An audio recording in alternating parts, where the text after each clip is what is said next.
Bien, vamos a explicar este trabajo que tiene como propósito acercar lo que son las simulaciones usando el ORCAD y el Multisim.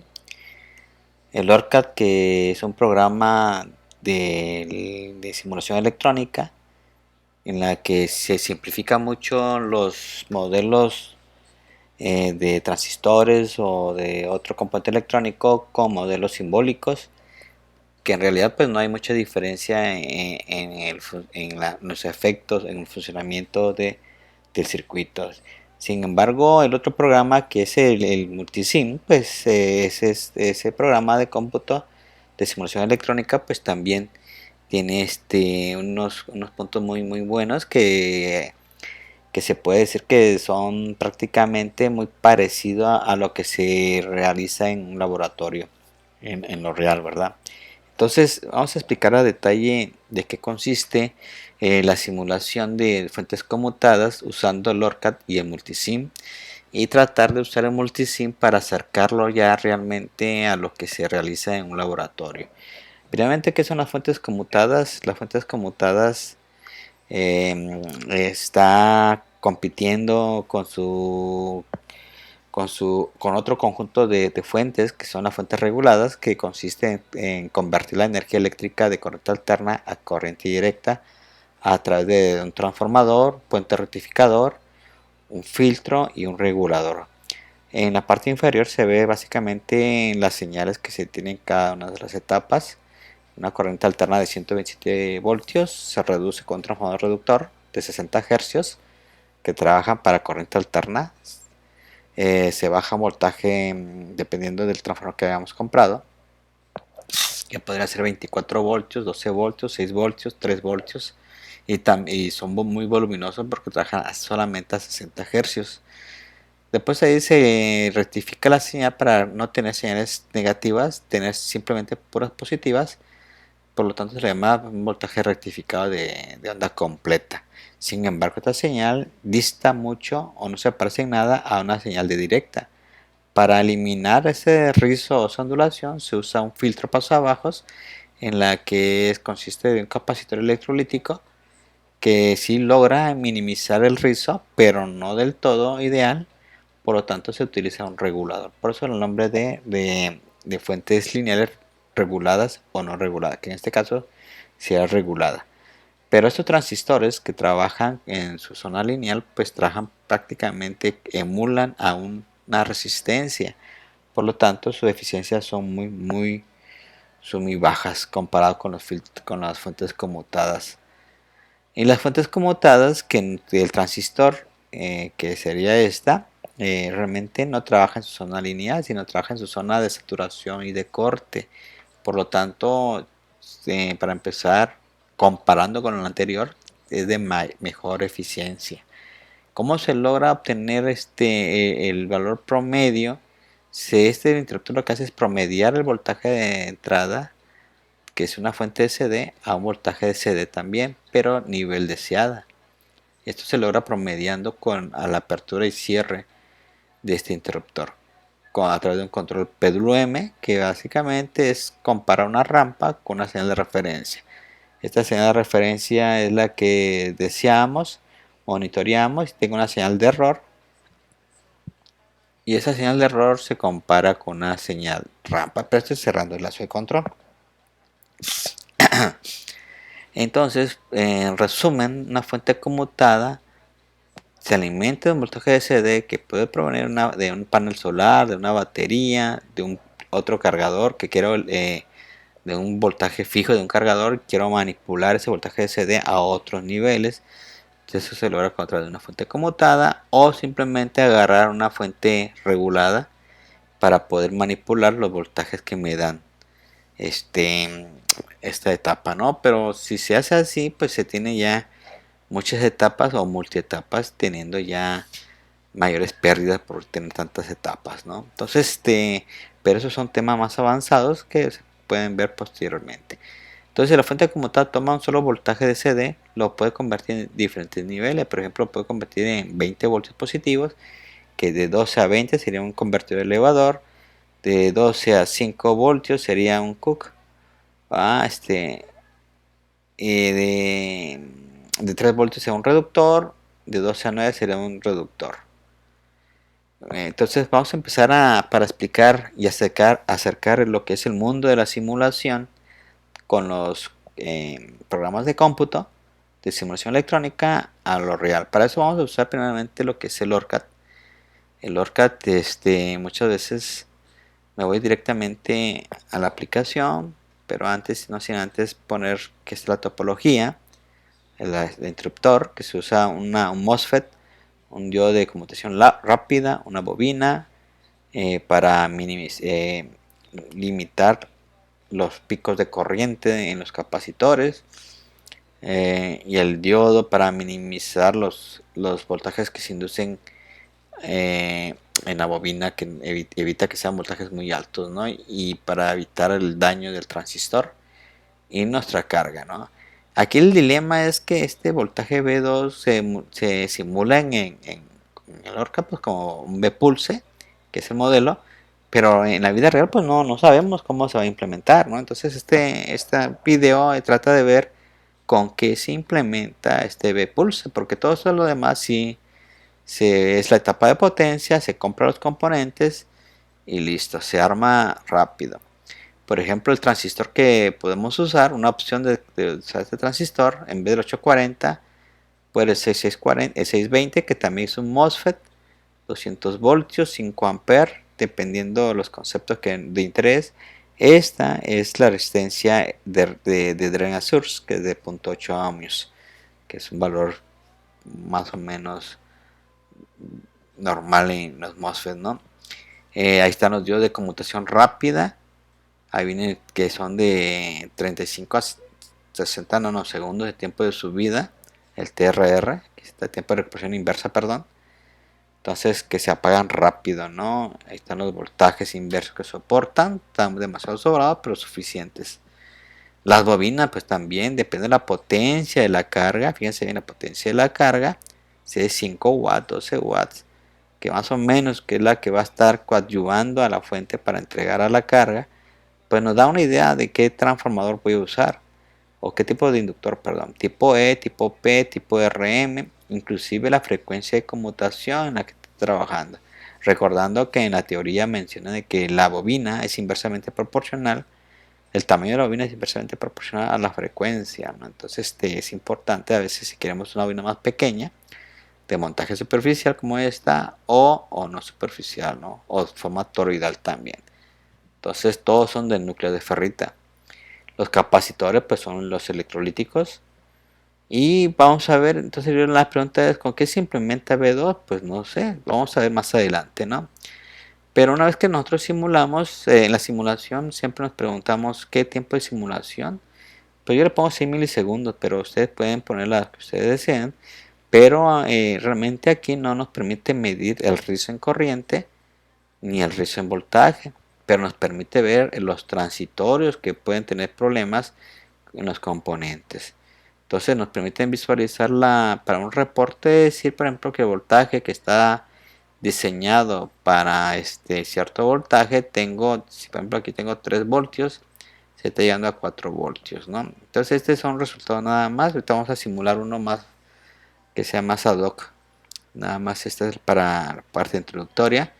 Se hace un pequeño zoom en el eje horizontal y ver las señales. Ahora, pero me interesa ver las amplitudes en corriente, en voltaje.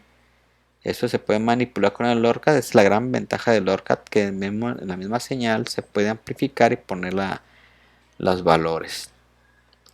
Igual en corriente, las corrientes, esto es importante también para garantizar que esté en modo de condición continua, ¿sí? Entonces se manipula la gráfica en el ORCAD y nos da.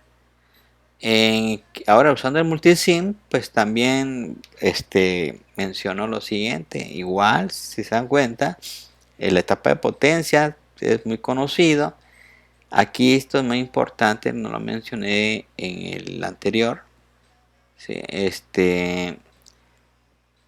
Que aquí por ejemplo se está poniendo estos componentes, una resistencia y un transistor, de tal manera que esto está en configuración inversora. Cuando aquí tengo un 1, aquí tengo un 0. Cuando tengo un 0 aquí, tengo un 1. O sea, está invertida la señal. Por eso cuando yo tengo un pulso, una PWM acá con el ciclo de trabajo me da de 0.4.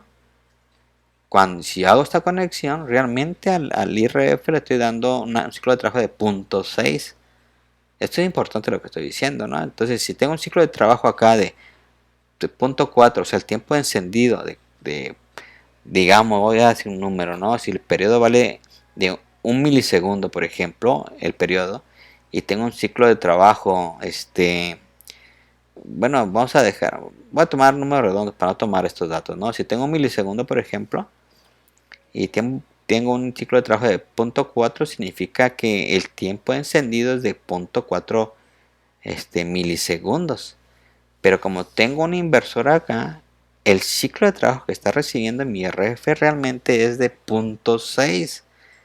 Entonces es un error de interpretación, de conexión, de implementación. Entonces hay que tener cuidado aquí. Entonces aquí realmente si me da un ciclo de trabajo de 0.4, tengo que sacar su complemento. Entonces aquí tendría un ciclo de trabajo de 0.6 para que cuando esto se active, aquí ya tenga 0.4. Entonces ya ese está teniendo un tiempo de encendido de 0.4 milisegundos porque está trabajando en forma como un inversor. Igualito sucede en el caso de multisim, igualito, ¿no? Pero siempre la pregunta, bueno, aquí este símbolo XFG1 con qué se implementa, ¿no? Y de eso se trata. Aquí en vez de usar un BJT, estoy usando el 2NS7000, que es la que hemos usado ya en laboratorio, ¿no? Se usa esta configuración porque tenemos un MOSFET flotado, es decir, ni su componente del drain ni del source o de la fuente están referenciados a tierra. Por ese motivo se hace esta conexión. También se usa para evitar usar optoacopladores, ¿sí? Para no hacer más robusto o con más circuito electrónico. Eso realmente no se usa poner un optoacoplador aquí, ¿sí? Entonces de eso, con estos circuitos se salva de hacer ese punto, ¿no? Bien, las simulaciones, pues igual, aquí puse de 40 kHz, ciclo de trabajo 58. Recuerden bien, si aquí tengo 58, aquí realmente el ciclo de trabajo sería su complemento, que sería de 42%, ¿no? Siempre hay que tomar en cuenta. Aquí está la igual manera que nos pasaba con el ORCAD. No visualizo un tiempo de simulación de 200 microsegundos por división. No, simplemente me permite esta simulación ver la parte transitoria y la parte permanente, ¿no? Pero igual hago lo mismo, lo pongo a 0 y dejo en CA el voltaje. Elimino la componente directa, ¿no? Entonces ya puedo medir, son 20 milivoltios por división, ya puedo medir casi con exactitud y poner en mi reporte del trabajo a quien corresponda esta gráfica que con 2-3 señales de ciclos se permiten ver ya todo, ¿no? Aquí está la corriente con componente directa, pero puedo medir aquí la corriente mínima y la corriente máxima con las barritas, ¿no? Y nos los va a dar acá. O quitarle la componente directa y ponerle en la corriente de alterna. Entonces para mí nada más la parte del rizo en CA 50 milivoltios y 50 milivoltios son 100 miliamperes. Recuerden que es 1 a 1, no 1 amper por volt. ¿Sí? Pero ahora, ¿qué son entonces? El punto de esta plática es con qué se realizan los PWMs. Los PWMs se pueden hacer con el 555, que en lo personal no lo recomiendo. Es muy inestable en cuestiones del ciclo de trabajo.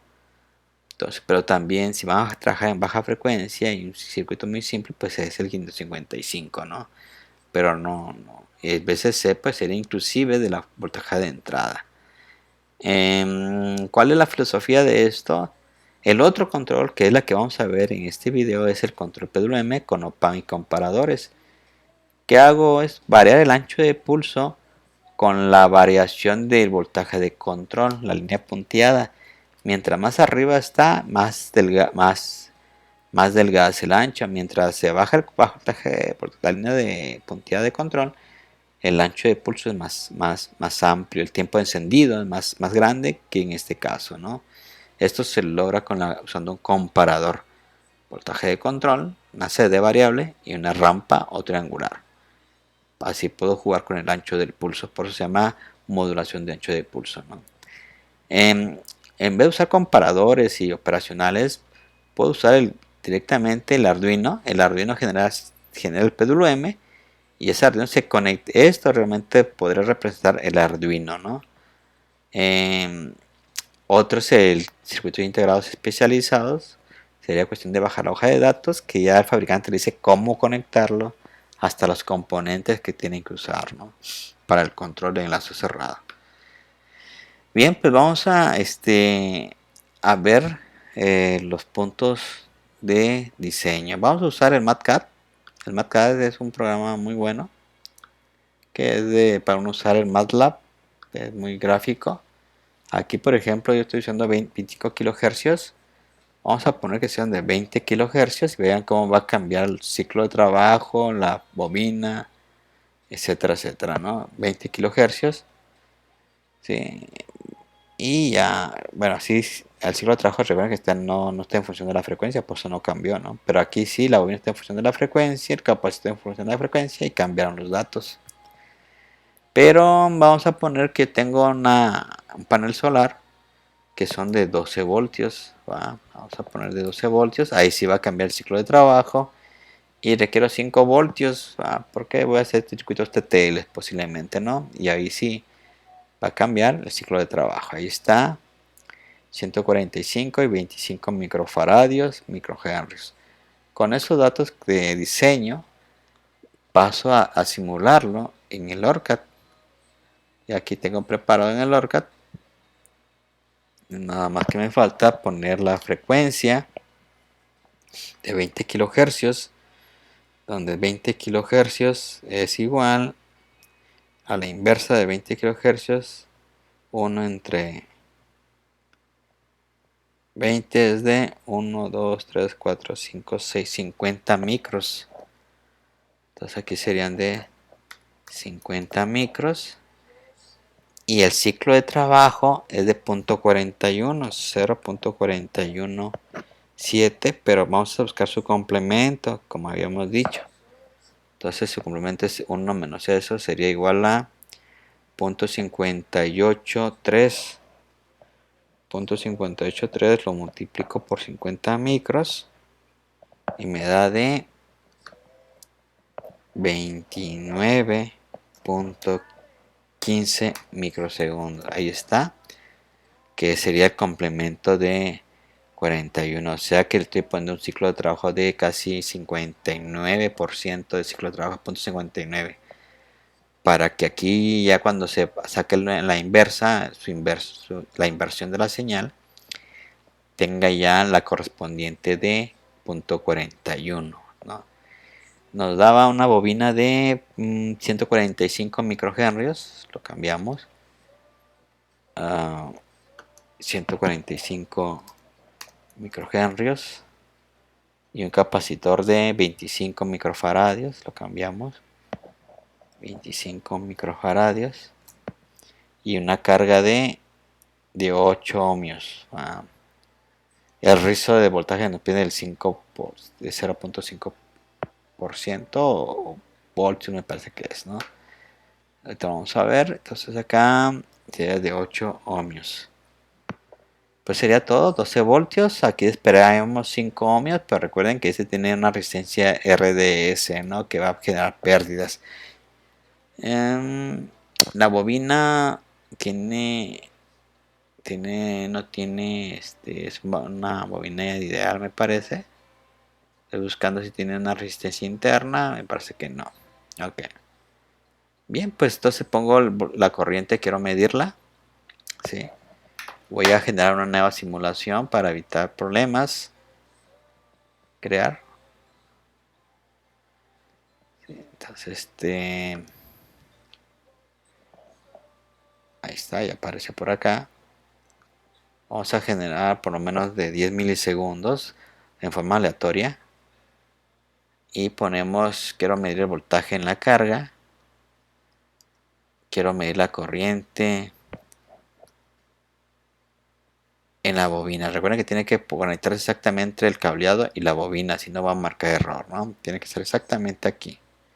Entonces ya tengo ahí, quiero que son todas las cosas. Las simulamos.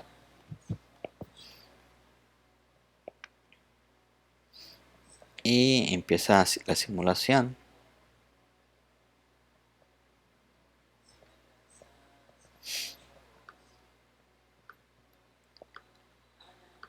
Aquí está. Cortamos voltaje y lo pegamos arriba, ¿no? Ahí está el voltaje y ahí está el rizo. Ahí está el transitorio, ¿verdad? Básicamente, fíjense bien, no está llegando muy arriba. Entonces, podríamos estar pensando que algo raro está pasando. Vamos a ver si es correcto el PWM que está llegando aquí, que también es rojo. Lo que vamos a poner otro plot. Este lo pongo aquí. Entonces, si hacemos un pequeño zoom, pues a ojo de buen cubero, pues sí, corresponde a 41%. ¿Va? Es correcto. ¿Va? Entonces ahí puedo asumir, bueno, ya lo cerré. Lo cerré sin querer queriendo, vamos a correr otra vez. Pero ya vimos que ya comprobamos que es correcto esto, ¿no? Entonces la borramos. Y vamos a medir lo que nos dio y analizar, ¿no? Lo que importa aquí es que explicando lo que se obtiene, ¿no? Con base a una, por ejemplo, MATCAD nos da los datos correctos, pero en la simulación ya es otro dato que nos da, ¿no? Bien, nos interesa medir el rizo en voltaje, entonces hacemos un pequeño zoom, en esta zona, ¿sí? Y ya vamos a irnos hasta el final, ¿sí? Entonces aquí ya ustedes seleccionan. Esto sí ya para el reporte de la persona que se lo haya pedido. Ah, aquí ya puedo seleccionar las curvas que quiero medir. Entonces aquí ya esto ya lo vimos en otros videos. Y ya puedo medir el rizo de voltaje. Sería es 3.12 menos 2.93. Y ya pongo en la redacción de mi reporte el rizo en voltaje. Selecciono la de abajo. ¿Sí? Y ya pongo aquí, perdón, pongo aquí ahora la medida, la corriente máxima y la corriente mínima. Igual ya pongo que la corriente, el riesgo de corriente es 7.61 menos 7.49 y eso sería el riesgo en voltaje. Y nos damos cuenta que no es igual a cero, o sea que sí está en modo de condición continua. Eso es en cuestiones de LORCAD, ¿no? Pero si ahora nos vamos a lo que es el multisim, vamos a ver si puedo minimizar esto. Ahí está. En multisim, lo que se hizo fue lo siguiente. Este circuito que está acá fue obtenido del libro del Cowling. El Cowling, por ejemplo, Cowling trae este libro, trae este esquema, un circuito general de rampa, y se hizo la réplica usando el multisim. Aquí está la simulación. Y sí, nos garantizamos de que estés oscilando a los 20 kilohercios. Sí, entonces usamos las barras.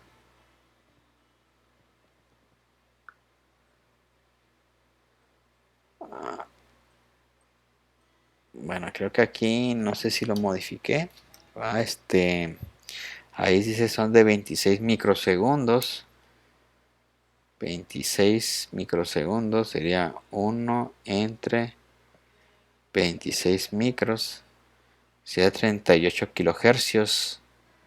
¿Sí? Entonces acá voy a tratar de regresarlo de un kilohercio, que diga de un kilo ohmio. Lo volvemos a simular. Sí, parece que creció ahí ¿cómo se llama? El, la frecuencia, ¿no? Pero vamos a medir, vamos a pararla.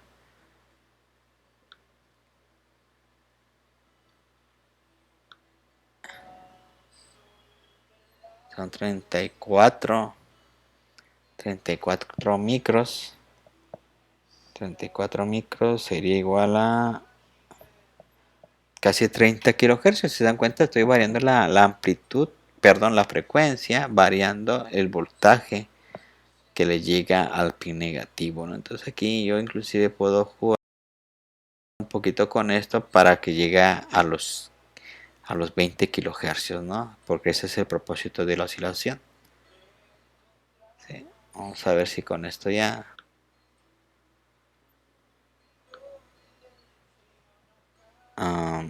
46 micros, ya casi lo logro.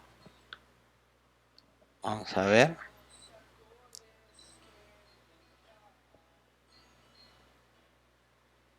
Ahí está. 49 micros.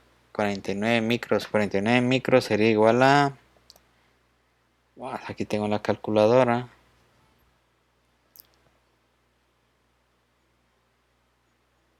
49.2 son 20.3 kilohercios. Entonces ya vamos a dejarlos ahí. Ya se dan cuenta que para ver la frecuencia es con este potenciómetro. Entonces lo que se hizo, y ya tengo la rampa de 0 a 10 voltios. Fíjense, de 0 a 10 voltios es mi rampa. Lo que se hizo fue copiar este circuito y ponerlo. Voy a cerrar esta para no tener tantos abiertos. Y se pegó aquí. Se pegó. Y los tengo y son igualitos. Y el voltaje de la rampa que está aquí. Fíjense bien, la rampa está aquí en la salida de este operacional que yo usé el 1382. Esta es la rampa. Y la rampa la estoy poniendo acá. Y este es el voltaje de control. Este voltaje de control, recuerden, es la línea punteada que teníamos en un inicio de la comparación de la señal PWM. Donde lo tengo. A ver, permítanme. ¿Dónde está? Aquí está. Esta me refiero, ¿no? Que este es la rampa y el control. Entonces aquí tengo la rampa y el control. Tengo que garantizar, como dije hace rato, que aquí sea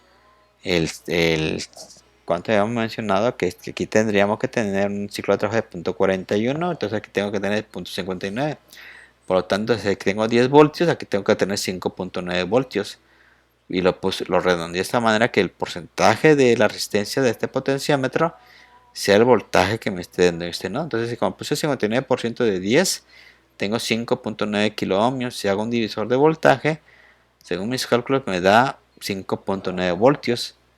Por lo tanto, aquí tendría un ciclo de trabajo de 0.59 ciclo de trabajo, el tiempo en alto. Por lo tanto, aquí tendría yo un tiempo en alto de 0.41, que es lo que se calculó en MATCAD, ¿sí? Aquí está, 0.41.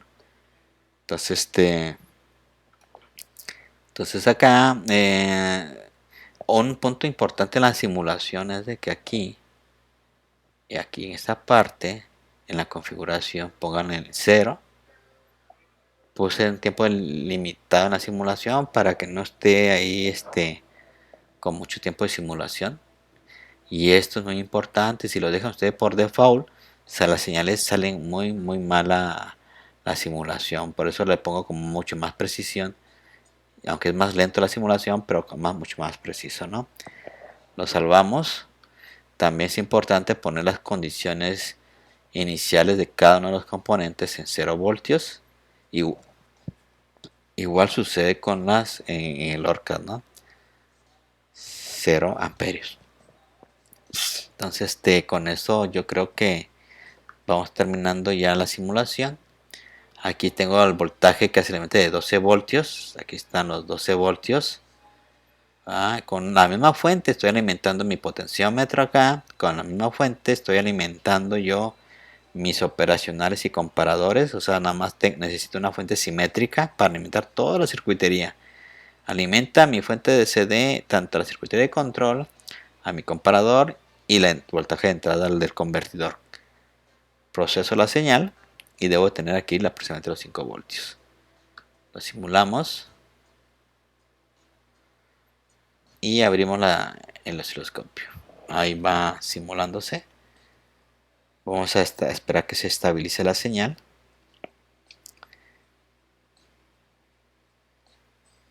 Y si se dan cuenta pues que la corriente, la señal verde pues es la corriente en la bobina, pues estamos dándonos cuenta que no llega a cero, o sea, está en modo de cocción continua. El riesgo de voltaje también podríamos decir que está dentro de lo permisible. Sin embargo, no está llegando a los 5 voltios porque el canal B me dice que son 2 voltios por división y estamos llegando más o menos a los 4 voltios. Entonces queremos pensar que el ciclo de trabajo que estamos poniendo ahí no está siendo suficiente para poder alcanzar los 5 voltios de acuerdo a lo que se obtuvo con MATCAT. ¿Sí? Pero con esto terminamos, ¿va? Porque si nos acerca, una cosa es lo real, lo ideal, que es esto con MATCAT, ese es lo ideal, y lo real, ¿va? Tanto en ORCAD como Multisim, no, si hay una diferencia en lo real con lo ideal, ¿no? Pero aquí cuando uno se cierra el lazo de control, o ustedes manipulan, o nosotros manipulamos en forma manual el ciclo de trabajo, pues podemos aumentar el voltaje, ¿no? Pero eso se lo vamos a dejar a ustedes para que vayan comprobando, ¿no? Que el voltaje de salida sí se puede incrementar con el ciclo de trabajo, pero la eficiencia le está pegando más a que no por mayores pérdidas que tenemos en el transistor, ¿no? Bien, bueno, por último, antes de terminar, pues simplemente si esta gráfica lo inserto como para observar los transitorios en corriente y voltaje, no me permite nuevamente ver las señales. Entonces, para eso, si yo quiero ver el rizo en el voltaje, por ejemplo, entonces tengo que apagar el canal, vamos a apagar el canal. Vamos a ver el rizo de corriente primeramente. Pongo a tierra el voltaje, pongo en CA la corriente, porque me interesa ver el rizo, ¿verdad? Aumento la base de tiempo, perdón, lo disminuyo, me voy en la parte ya permanente y amplifico o disminuyo la escala, ¿no? Recuerden que son 200 milivolts que representan 200 miliamperios, ¿no? Entonces aquí casi son 300 miliamper picos, 600 miliamper de rizo, ¿no? De rizo de corriente. Esto yo ya lo puedo copiar y pegar y darle en un reporte al que corresponde. Inclusive podemos poner con esto, ¿no? Con esto que está acá. Creo que es más exacto usando las barritas esas que estoy poniendo. Lo pongo en CD. Disminuyo la escala. Aumento, perdón. Y ahí me doy cuenta que la corriente mínima, ¿verdad? Vale 152 miliamperios. Y la máxima vale 810 miliamperios, ¿no? Entonces así estoy midiendo, este ya lo pondría como reporte, sacaría los datos yo de aquí. Igual sucede si apago esta y enciendo la del rizo, ¿no? Entonces igual pongo el rizo, va a estar acá, que son aproximadamente de 3.8 voltios y la máxima de 3.9 voltios. Entonces de la resta ya pongo el rizo, ¿no? Pero también si quiero darle mayor calidad a mi presentación de reporte, lo pongo en CA, disminuyo esta parte y ahí ya puedo poner el rizo, el valor más pequeño de tengo que hacer la resta, ¿no? De 86 menos 78, ese es el resto en voltaje, ¿no? Pues bien, con eso terminamos, esperando que el propósito de este video era acercar un poquito más a la realidad. Por ejemplo, sí ya se puede implementar en laboratorio, tal como está, y debe de funcionar, ¿verdad? Pues bien, pues nos vemos para la siguiente.